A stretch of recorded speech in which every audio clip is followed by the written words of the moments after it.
Նիկոլ Փաշինյանը Հայաստանի այս առաքելական եկեղեցին պատկերացնում է իր առաքելության մեջ։ Ի վերջո եկեղեցու բարենորոգման ծրագիրն ընդդեմ եկեղեցու է, թե կաթողիկոսի։ Հոգևորականները եկեղեցու շատ կարևոր հատվածն են, բայց եկեղեցին առաջին հերթին ժողովուրդն է, հավատավոր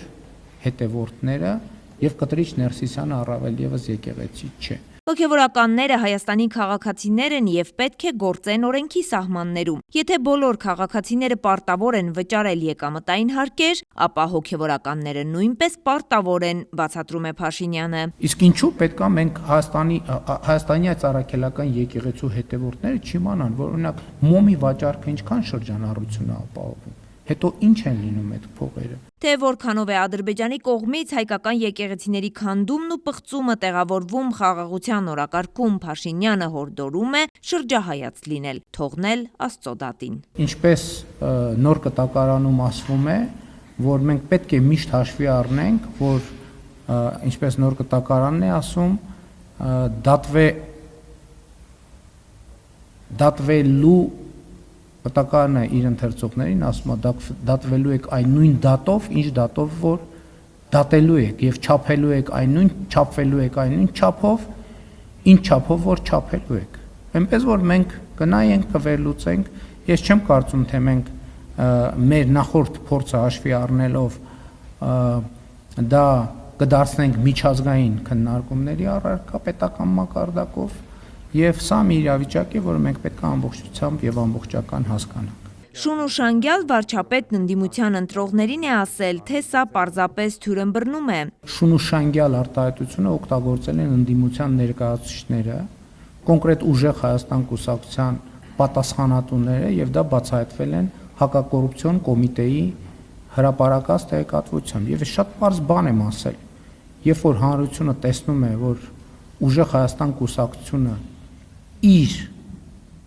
քաղաքական տրամաբանության մեջ մտնողներին անվանում է շուն ու շանգյալ եւ բոշա, ես ասում եմ անհարգալից կլինի իմ կողմից, եթե ես մտածեմ, որ դրանից հետո մարդիկ քվեարկելու են այդ կուսակցության օգտին։ Իշխանությունը փոխում է մարդուն, թե բացահայտում բուն էությունը։ Լրագրող Փաշինյանի խոսքերից մեջբերումներին վարչապետ Փաշինյանն է պատասխանում։ Նորից ասում եք միսը թանկացել է, ինչ անենք, խառը կանաչի կերեք, չնայած խառը կանաչին է թանկացել, քուանշ հայտնած գլխավոր դատախազը Արթուր Դավթյանը Սերժի դատախազից դարձավ Նիկոլ Փաշինյանի դատախազը, Դոդի Պետրոսը դարձավ Նիկոլի Պետրոս, դե մնացական Մարտիրոսյանն էլ տեսնում ենք ինչեր է անում, նորից դատում է ընդդիմադիրներին, այսինքն Նիկոլն է այնտեղ նստած։ Եթե մարդը ժամանակի ընթացքում չի փոխվում, նշանակում է մարդը մնացել է նույն կետի վրա։ Մարդը չի կարող միշտ լինել 4-րդ դասարանում։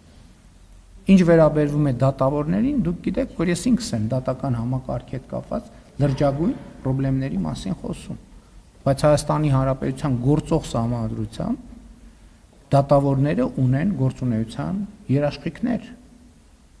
Եվ դատավորը ցմահ պաշտոն է Հայաստանի Հանրապետությունում։ Նիկոլ Փաշինյանի ընտանիքի վերամիավորման մասին ուղիղ հարցին հենց նույն աբովանդակ պատասխան է հնչում։ Եթե դուք ձեր նույնիսկ ընտանեկան դրաման եք կեղծում, բա մնացածին ո՞նց հավատա մարդիկ։ Ի վերջո դուք բաժանվել եք, թե վերամիավորվել եք Աննա Հակոբյանի հետ, ինչպես կմեկնաբանեք սա։ Դուք չդիմացաք առանց Աննայի, Աննա Հակոբյանը չդիմացավ առանց ձեզ, ժպտացիք, ռոմանտիկա կա մեջը, առանց ձեզ, առանց իշխանության ձեր իշխանության, առանց անվտանգության, առանց այն թանկարժեք Լեքսուսի,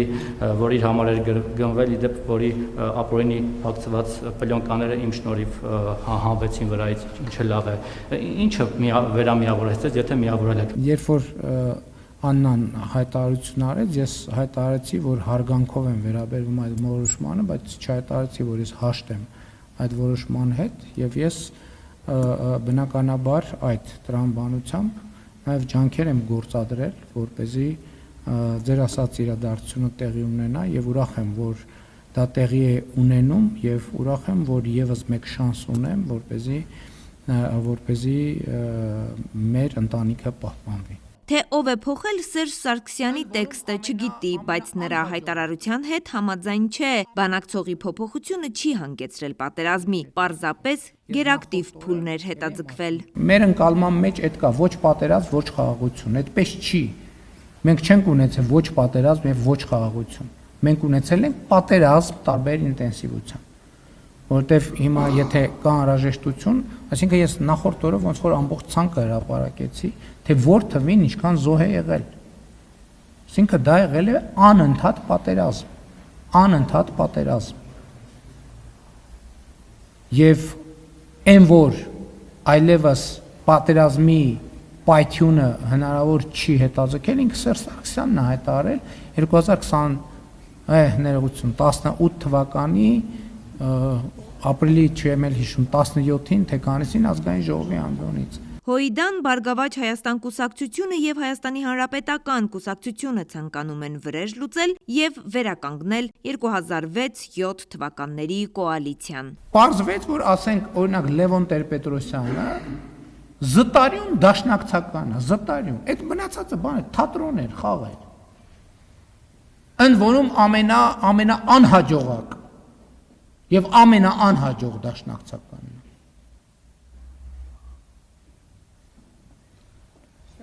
Ու ուզում եմ հիշեցնել, որ այդ պատերազմի համար եւ Ղարաբաղի համար դոշ տվողներից ոչ մեկի Սերժ Սարգսյանը որդի չունի, մյուսների որդիները ոչ մեկը չի ծառայել Ղարաբաղում եւ ոչ մի մարտական գործողության չի մասնակցել, ոչ մեկը։ Այս ընտրությունները հայ ժողովրդի համար բացառիկ շանս են, որ քրյա օլիգարխա նախկիններին դուրս շպրտեն քաղաքական դաշտից, ասում է Փաշինյանը։ Արևիկ Սարդարյան, Արմալուր։